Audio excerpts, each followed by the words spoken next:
Bismillahirrahmanirrahim. Elhamdülillahi Rabbil alamin. Vel aqibatu lil muttaqin. Ve salatu ve selamu ala Rasulina Muhammed ve ala alihi ve ashabihi ecma'in. Allahümme alimna ma yenfa'una ve enfa'na bima allamtana ve zidna ilma.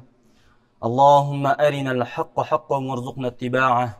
Ve erinel batila batila ve rzuqna ijtinabah. وجعلنا ممن يستمعون القول فيتبعون أحسنه وأدخلنا برحمتك في عبادك الصالحين اللهم رب اشرح لي صدري ويسر لي أمري واحلل عقدة من لساني يفقه قولي أما بعد السلام عليكم ورحمة الله وبركاته. Урматтуу мусулман бир туугандар, Аллах Таала мына ушул ыйык куттуу жума күнүңүздөрдү берекелүү кылсын. Аллах Таала басып келген ар бир кадамыңыздарга жакшылыктарды жазып, күнөөңүздөрдү кечирип, жана даражаңыздарды көтөргөн болсун иншалла. Баарыңыздардын жумаңыздарды Кудай Таала берекелүү кылсын. Устаздардын бошобой калганына байланыштуу кайрадан сиздердин алдыңыздарга чыгып отурабыз. Бүгүнкү сиздер менен азын-оолак сүйлөшө турган тема Кудай Тааланын бизге буйруган эң биринчи буйругу. Кудай Таала бизге эң биринчи Куранды түшүргөндө эмне деп айткан? Аллах Таала эң биринчи Курандын 5 аятын түшүргөн. Алда болсо Алак сүрөсүнүн 5 аяты. Баарыңыздар уксаңыздар керек. Бисмиллахир-рахманир-рахим. Иqra бисми раббикаллази халаqa.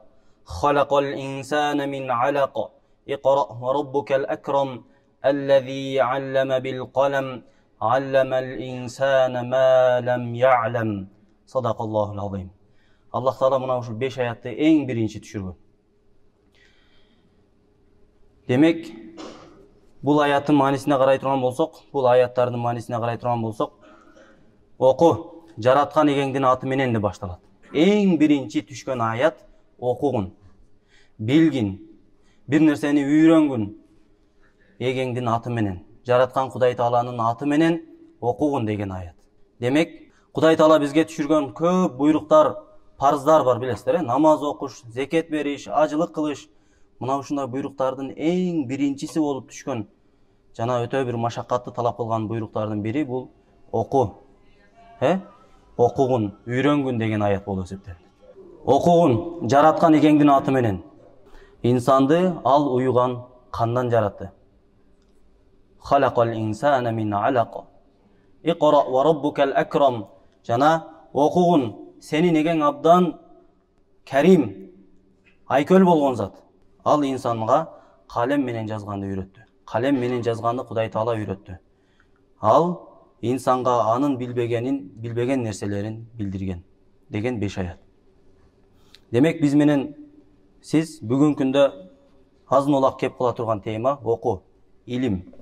Ал-илму фаридатун ала кулли муслимин ва муслимат. Илим алуу, илим талап кылуу бул ар бир мусулман аял эркекке мойнуна жүктөлгөн фардул айн, жеке мойнуна жүктөлгөн парыз болуп эсептелет. Эми илим десе эмнени назарга тутабыз? Эмнени үйрөнүшүбүз керек? Десе, эң биринчи учурда Кудай Таала айткандай, Иqra бисми раббикаллази халаqa. Окугун, жараткан эгеңдин аты менен окугун. Демек, эң биринчи илимдердин эң алдында турганы бул эмне? Кудай Тааланы таануу илими болуп эсептелет. Албетте математикадагы, астрономиядагы, физика, химия бардыгы илим болуп эсептелет. Бирок эң биринчи учурда турган эмне экен? Кудай Тааланы таануу илими болуп эсептелет. Эң биринчи Аллах Тааланы таанууну жолго коюшубуз керек. Ар бир адамдын муктаждыгы бар. Баарыбыздын муктаждыгыбыз бар. Биз муктажбыз, алсызбыз, бир нерсеге муктаж болуп жүрөбүз дайыма. Биз өтө алсызбыз. Мына ошол муктаждыктар эки нерседен турат. Негизи эле адам баласы эки нерседен турат. Рух жана жасат. Рух жана дене эки нерседен турат, эки бөлүктөн турат. Жасат, дене жерден жаралган. Кудай Таала топурактан жараткан, жерден чыккан. Демек, жасатка керектүү болгон азыктар дагы, денеге керектүү болгон азыктар дагы жерден табылат. Ден соолугуңуз жакшы болсо, жашылчаларды жейсиз, мөмө жемиштерди жейсиз. Ден соолугуңуз жакшы болуш үчүн, денеңиз жакшы болуш үчүн, жакшы ибадат кылыш үчүн жерден азык топтойсуз. А бирок рух Кудай Таала асмандан түшүрөт. Жебраил алейхиссалам келип үйлөйт эненин курсагында жаткан балага. Рухту, жанды киргизет. Демек асмандан келген рухтун азыгы дагы жогорудан болот экен, туугандар.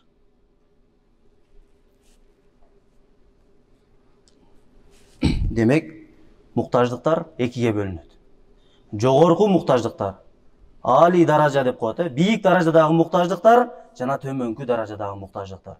Биздин көпчүлүгүбүз тилекке каршы азыр эмне төмөнкү даражадагы дененин муктаждыктарын кандыруу менен гана убактыбызды өткөрүп атабыз. Туура, бул деле жакшы. Ырыскы издеш керек, тытыныш керек, иштеш керек, бирок эмне негизги муктаждыктар болгон, акылдын азыгы болгон, рухтун азыгы болгон, Кудай Тааланы таануу болгон, зикир болгон нерселерди унутпашыбыз керек. Кудай Тааланы эстен чыгарбасак, Аллах Тааланы дайыма эстеп тура турган болсок, бардык нерсени караганда Кудай Тааланы эстеп, Аллах Тааланын бар экендигине жана чебер жаратуучу экендигине көңүл буруп тура турган болсок, бул биздин рухубузга болгон азык болуп эсептелет экен.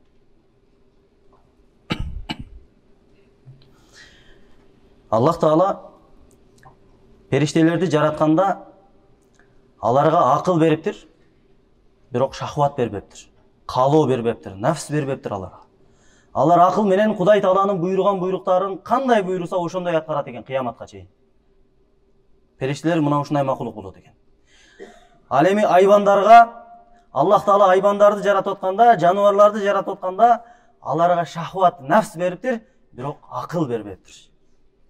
Алар шахват, нафси менен өзү эмне кылгысы келсе, эмнени жейиши келсе жеп, эмне кылгысы келсе кылып жүрө берет экен. Нафсиси бар, бирок акылы жок. Кудай Таала аларга акыл берген эмес. А бирок инсанды жаратканда Аллах Таала экөөсүн тең кошо бериптир. Акылды дагы, нафсин дагы кошо бериптир. Эми караңыз туугандар, эгерде ким дейт, өзүнүн акылыны жогору коюп, так, мынау иштерди кылсам болбойт. Мынау иштерди Кудай Таала тоскон. Мынау иштерди кылсам болот, Аллах Таала сооп берем деген. Деп акыл менен ой жүгүртүп, амал кыла турган болсок, иш кыла турган болсок, акыл менен жашай турган болсок, демек биздин даражабыз периштелерден да жогору болуп кетет экен. Себеби периштелер акыл менен иш кылат, аларда нафси жок. А бизде нафси да бар. Нафсини жеңип, ошол эле учурда Кудай Тааланы таанып, акыл менен иш кылгандыгыбыз үчүн биздин даражабыз периштелерден да жогору болуп кетет экен. Ал эми ошол эле учурда шахватты биринчи орунга коюп, шахваттын каалаганын кылып, нафсинин каалаганын кылып, акыл калчабай, ойлонбостон каалаганыңды кылып, айбандардай жашап өтө турган болсоң, анда сиздин даражаңыз айбандан дагы төмөн болуп кетет экен. Анткени айбандын шахваты бар, бирок акылы жок анда. Шахваты эле болгондугу үчүн шахватын ээрчи берет. А сизде акылыңыз болуп туруп шахватты ээрчигениңиз үчүн, нафсинин каалаганын кылганыңыз үчүн даражаңыз айбандан дагы төмөн даражага түшүп кетет экен туугандар. Мына ошон үчүн ар бир иште, ар бир кадамды тыштаардан алдың, могул кадамды кылсам Кудай Таала менден ыраазы болобу? Аллах Таала мына ушул ишти кылганга буйруганбы мени? Же буну тыйганбы менден? Деп акыл калчап, ой жүгүртүп, анан амал кыла турган болсок, иншалла биздин даражабыз кимден? Периштелерден дагы жогору болот экен. Кудай Тааланын алдында периштелерден дагы жогору болот экен. Аллах Таала биринчи Адам алейхиссаламды жаратам дегенде, периштелер айтат: "О Аллахым, эмнеге адамдарды жаратасың? Эмнеге адамдарды жаратасың? Биз эле сага ибадат кыла бербейлиби? Биз эле сага күнү-түнү намаз окуп ибадат кыла бербейлиби? Эмнеге жер жүзүн дагы бузукулукка, канга боей турган бир макулукту жаратасың?" деп периштелер ушинтип оюн айткан. Эсе Аллах Таала, мен силер билбегенди билем деген Аллах Таала. Ошол пенделердин арасында, ошол силер күнөөкөр болот, кан төгөт деген пенделердин арасында силерден дагы даражасы жогорулар бар болгондугу үчүн жаратам аларды.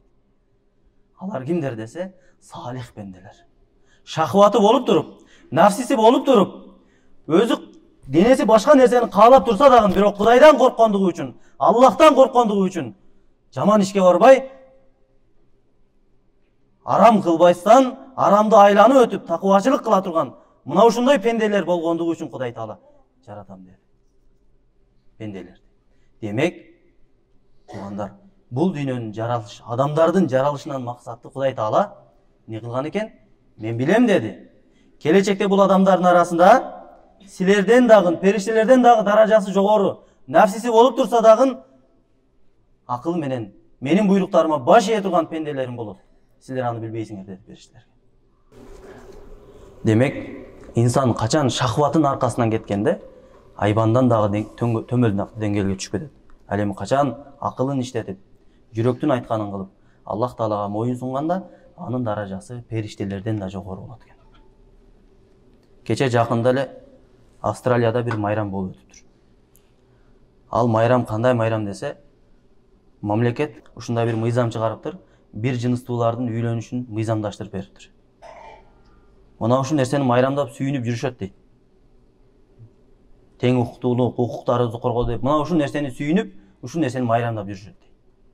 Демек, бул жактарда адамдар эмне өзүнүн нафсисин, шахватын ээрчип, акылын унутуп койгондор. Акыл калчабастан, Кудай Тааланы тааныбастан, өзүнүн ким экендигин билбестен, айбандан дагы төмөн деңгээлге түшүп, мына ошентип, ошол мыйзамга кубанып, сүйүнүп жүрүшөт. Дагы бир кайталап айтабыз. Эгерде кимде ким шахватын ээрчи турган болсо, нафсисин ээрчи турган болсо, анда анын даражасы айбандан дагы төмөн деңгээлде. Керек болсо көчөдөгү ит дагы, эшек дагы, бардык жаратылган макулуктар Кудай Тааланын эмне максатта жаратылса, ошол максатта жашап өтөт экен туугандар. Бардыгы мына ушул максатта жашап өтөт. Уй өзүнүн уйлугун кылат, сүтүн берет, акырында этин берет. Максаты ошол. Кудай Таала ошол максатта жараткан. Кой, эшек, ат, ут, уй бардыгы эмне өзүнүн максатында жашап өтөт экен ошо менен. Ал эми адам гана өзүнүн жаралуудан максатын унутуп, шахватын ээрчип, эмне болот экен? Кудай Таалага асый болуп, күнөөкөр болуп кетет экен кээ бирлер. Аллах Таала мына ушул сөзүмө далил кылып, Курандан Байина сүрөсүнүн 7-аятында мындай дейт. وَالَّذِينَ آمَنُوا وَعَمِلُوا الصَّالِحَاتِ أُولَئِكَ هُمْ خَيْرُ الْبَرِيَّةِ. Садақаллахул азим. Акыйкатта дейт, ыйман келтирип, Аллах Таалага ишенип, жана жакшылык иштерди кылгандар, алар макулуктардын эң жакшысы дейт Аллах Таала. Аллах Таала жараткан макулуктардын периште болобу, жин болобу, айбан болобу, бүт бардык кандай макулук жараткан болсо, кимде ким Кудай Таалага ишенип, жана Аллах Тааланын буйруктарын аткарып, жакшы амалдарды кылганда, пенделер менин жараткан макулуктарымдын эң жакшысы деп атат Аллах Таала, өзү Куранда айтат. Демек, сиздин даражаңыз периштелерден дагы жогору болуп кеткендигине далил мына ушул аят болуп эсептелет, туугандар.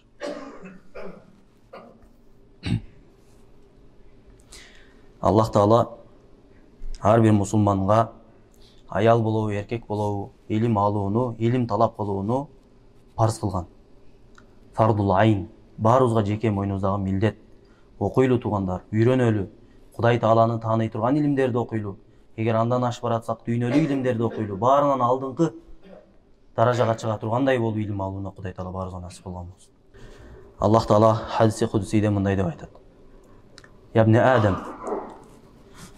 фа ин важаттани важатта кулла шей. Эгерде мени таба турган болсоң дейт. Эгерде мени таба турган болсоң, мени тааный турган болсоң, мага моюн суна турган болсоң, бардык нерсени таптың дейт.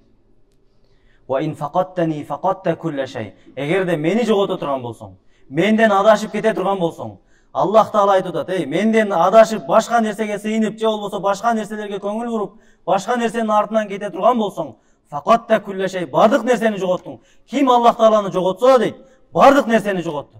Ага башка эч нерсе пайда бере албайт дейт. Ошон үчүн туугандар, эң биринчи Аллахты таанышыбыз керек.